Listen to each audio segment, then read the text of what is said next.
neighbors, and welcome to my channel. I'm going to do a quick impromptu getting ready with me video. I'm watching the time because I don't have a lot of time. I have been trying to do this for several days now, unsuccessfully, because family. I have littles, you know. So today I want to talk real quick about Queen Hatshepsut. This is something that I've been trying to talk about for a while now. And I just burped, excuse me, sorry. I'm human, what do you want from me? Anyway, I'm going to be talking about Queen Hatshepsut. She is one of my favorite Egyptian pharaohs to talk about, so this is really going to be a lot of fun. This is just a temporary setup. As you can see, my kid's formula is right there, empty, because I was giving him a bottle at like 2 in the morning because he's like, I need bottle. So anyway, I'm gonna talk about it while applying my makeup and getting ready for a day. Yes, I couldn't have said that any weirder if I tried. And I'm wearing my awesome ruby extensions today. Yeah, if you use code Glamorous and Geeky, you can get 20% off at Pretty Party on your next extensions. Blah, blah, blah, blah, blah. So let's go ahead and get started. I will list whatever I'm using in the description box. The heck? I got smacked by my kid. Okay. So Hatshepsut is such an interesting pharaoh, really, she is. You know, she was one of the first female pharaoh rulers that was, you know, had a pretty decent reign. There was a few before her, but she really, really drove it home. The one that was before her was Sobek-Neferu, and yeah, and then it went to all the way to look at this. I don't know what happened here. I'm thinking I may have gotten clunked while I was sleeping by somebody small.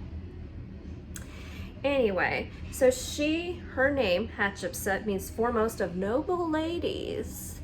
And she was born somewhere around 1507, 1508 BC. Her father was the king. He was Thutmose the first, and she was the elder of 2 sisters. And I've actually read a few documents where it showed that she was an only child, and I've seen where she was one of 2 sisters, and she was the older sister, and nothing else was really mentioned about her sister, but she, I guess, was the older of 2 sisters by her parents. Her mother, Ahmose, didn't have any other kids with Thutmose the first, although there's some speculation that maybe she had 2 other sons, but they believe that was with a lesser wife. She was the chief queen. And then, of course, there was Thutmose II, and he and Hatshepsut got married young. She was about 12 years old when she married her brother. And by the way, that was very common then. Yeah, they married their siblings. Yeah. Keep the bloodlines pure and all that kind of fun stuff. They didn't really know that, you know, it's wrong. So, you know, she came to the throne of Egypt in about 1478 BC, and, you know, her rise to power was pretty. They're watching Bob the Builder, and it's making my one son very, very excited. But anyway, her rise to power was one to note. She came to the throne after her husband, Thutmose II, died young, and together they only had 1 child. her daughter, Neferu. So they only had one child. She was unable to have any more. It doesn't really say why when I was researching her. It didn't really specify why she didn't have any more, but she didn't.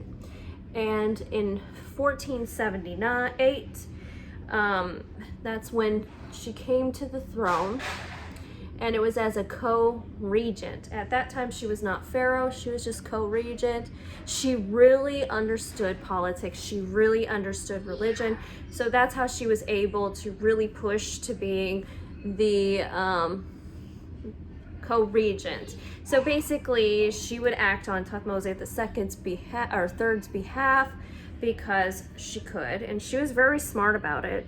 You know, she was the, she called herself God's wife of Amon, but, you know, she ruled jointly with Thutmose III. And the reason is also, he was only a small little tater tot of 2 years old, so it's not like he could really rule or do much. I mean, he was only 2, for crying out loud. Can you imagine following the orders of a 2-year-old?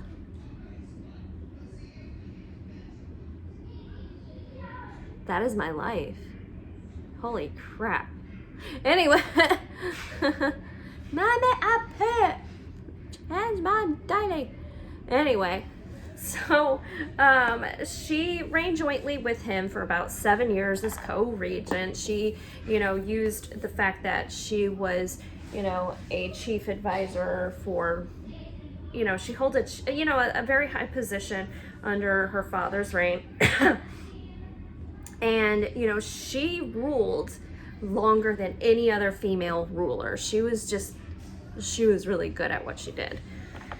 Where's my foundation? Here it is. Okay, so 7 years after she and Thutmose III were ruling together, she goes ahead and declares herself as king of Egypt. Now let me just point something out. They really didn't have a name for like queen, you know, they really didn't have that.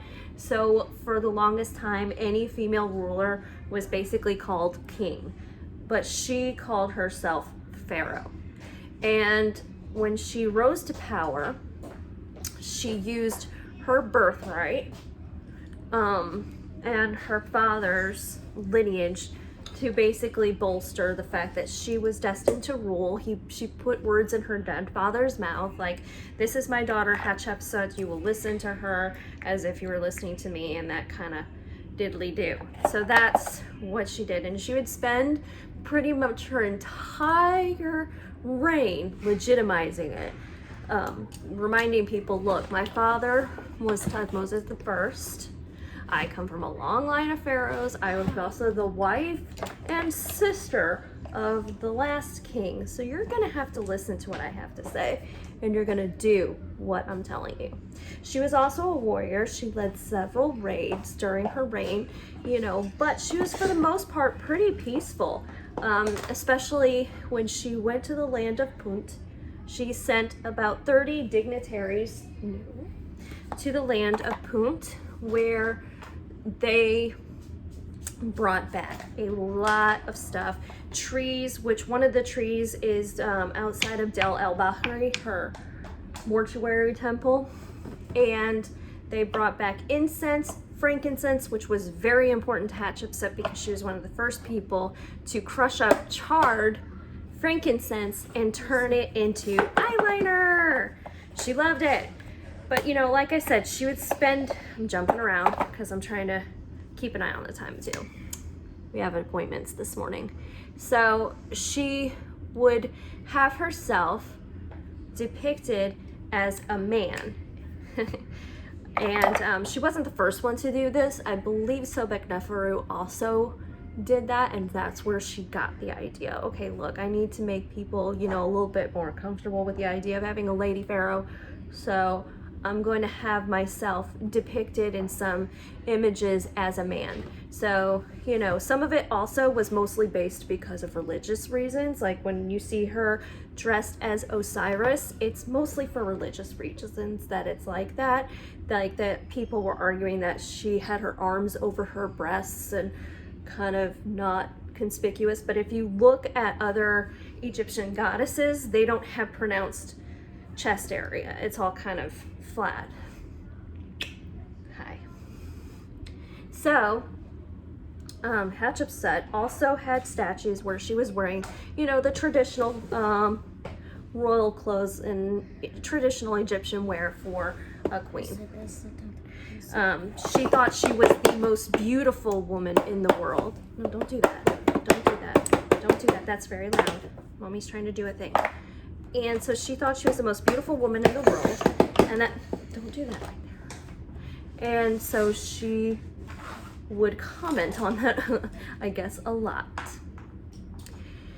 Yeah, so when Hatshepsut took over, she basically wanted to bring Egypt back to the way it was before the Hyksos took over. So she expanded the trade routes. She reestablished Egypt's, you know, gold and trade. And again, when they went to Punt, she had everything documented. And she was so excited when they came back with all this stuff, and that they actually documented realistically what the Queen AT looked like. So some people, when they saw this image of her, she was very tall, very heavy. She had what they said was like massive, I guess, proportions, and they actually drew her cellulite. So when they drew this queen, they did it as accurately as they could for the time, which I think is incredible, you know, that she would do that.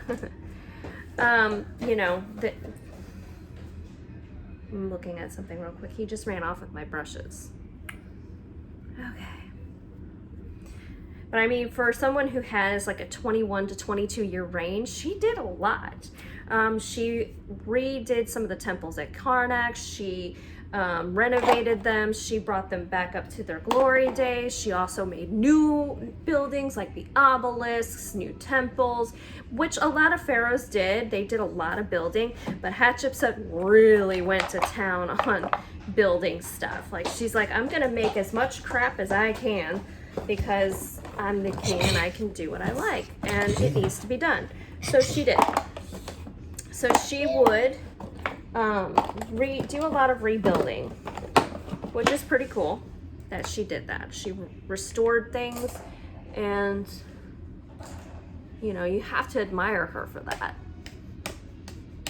I certainly do. And she even made her stepson Thutmose III into one of her generals. She appointed people that she could really trust, and a lot of people thought that he hated her because she took the throne from him. However, she put him in charge of a very strong army, and if she didn't trust him, she wouldn't have done that. And Thutmose really probably wasn't even upset about it. He was probably like, okay, cool, I'm the general. That's awesome. I can, you know, do this stuff. And he had, you know, his own loyal following, but he was in no rush. I don't think he was. He was enjoying himself. He was, you know, getting to see, you know, the world. What 20-something-year-old wouldn't feel that way? Like, yeah, my mom, they're in charge. I can do whatever the heck I want, and I will. But if he really wanted to overthrow her, he could have easily at any time. That's why I think their relationship was more mutual respect and admiration. Because when she took the throne, was it ambition for the reason that she took the throne from him, or was it politically what was right at the time? There's some speculation that people were trying to make attempts on his little young life, and she did it in order to save him. Whether or not that's true, it was another faction part of the family, so it could possibly be true. You know? I mean, what are you guys doing?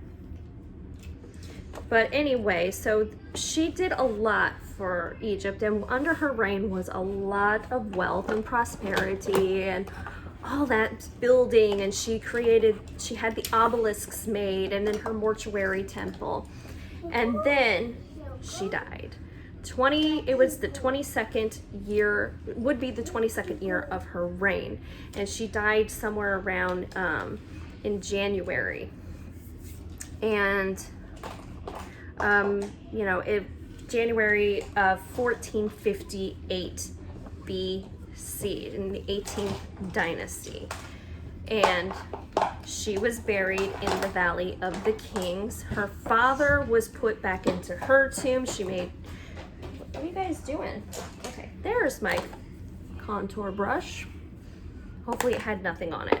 But anyway, okay. But she was buried in the Valley of the Kings with the whole king's burial, and along with her possessions, the canoptic jars and all that stuff. So then, Amenhotep, I'm gonna throw some names. So Thutmose III took over. He was now pharaoh. And at first, he didn't do anything to destroy her image or anything like that. It wasn't until the mid to late part of his reign that he did that. And a lot of it was done by his son, who was trying to legitimize his own inheritance because he felt like he didn't have as much pull to claim to the throne because he was born of a lesser wife. So Amenhotep II was just like, crap, what am I gonna do? I'm gonna convince my father to destroy everything. And the thing is, it was so sloppily done, it was just here and there and here and there, that it makes you think that he really, thank you, they found me. That it makes you think that they really didn't, he just really truly probably didn't give a crap. And then he's just like, okay, fine, let's shut people up. I'm gonna have you do this. This is your pet project. I want you to shut up and leave me alone. I'm busy. Like, go do your thing. If you feel this strongly about it, blah, blah, blah, you and your angst, then by all means, go ahead. So they had depictions of her completely chiseled out. However, like I said, because it was so sporadic and here and there, they missed a lot. Don't fight over my stuff, children.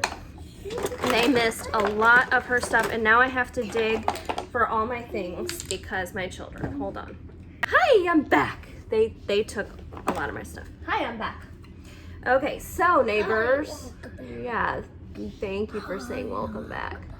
So, they had a lot of her stuff torn up, torn down. Later pharaohs would take apart some of her temples and use it for their own building projects. They wanted to really lessen her pull because, you know, even though Egyptian women had a lot of freedoms at the time, having a female ruler was still just more than they could handle. Even though she had a very successful reign, there was a lot of wealth. Again, I don't feel like he did it intentionally to be malicious because it was never really said that they had a bad relationship. And also, if he wanted to, like I said, he could have just overthrown her at any time because of his army. He was in charge of the army. He was a general. And she wouldn't have given him that if she didn't trust him, unless she was just that trusting. But Hatshepsut was really, really smart. So she went missing. Her body was moved. And some people think that it was her step-grandson, I guess that's what you would call Amenhotep II, and they believe that he moved her, or Thutmose III had her moved, whatever, or she was just moved because of whatever reasons. Her body was no longer found until they found another body in 2007. They found a body next to the body of a wet nurse of hers in 2007, and they also found, oh my god, you guys are just, where's all my stuff? They found the wet nurse's body, and there were some canoptic jars, one of which had a molar, and the other, along with some other internal organs and stuff, because, you know, they removed the organs, as is the thing with mummification. Hey, let's not fight over mommy's stuff, please. Okay. How's that look? Okay, so they found this stuff, and then they did some DNA tests on the molar versus the body that they found in KV 70, 30, 70. It was one of those two. in the Valley of the Kings or Queens. And so, I know, my foot's asleep. And because the way I'm sitting and I'm fighting with you guys, where's my blush brush? There it is.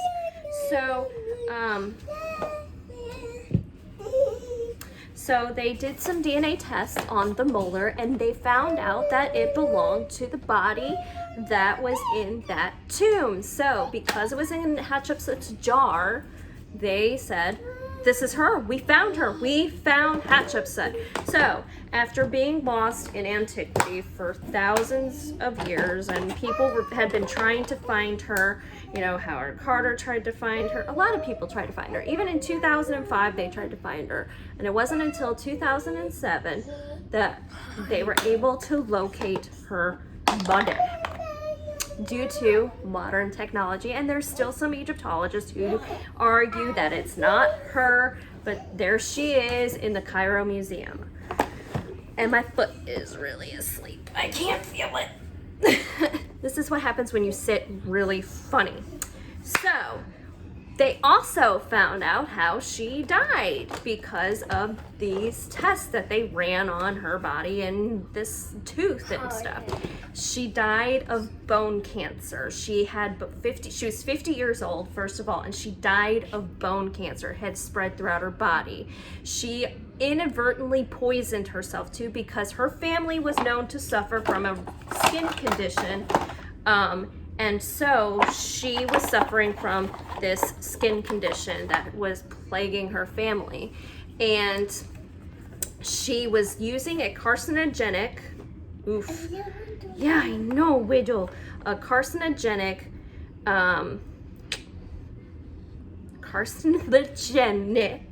lotion to help soothe her itchy, flaky, dry as heck skin. And this is something that many members of her family suffered from because, you know, they did. So, let me put these lashes on. Okay, my eyelashes don't want to stick today, so I'm not going to mess with them because I'm also running out of time. So when you see a picture of me like, it'll have the lashes on. But anyway, so yeah, they found out that she died of bone cancer and that she was poisoning herself unknowingly, because, you know, again, science, with a carcinogenic lotion in order to soothe her skin. That's sad. Alright, so sad.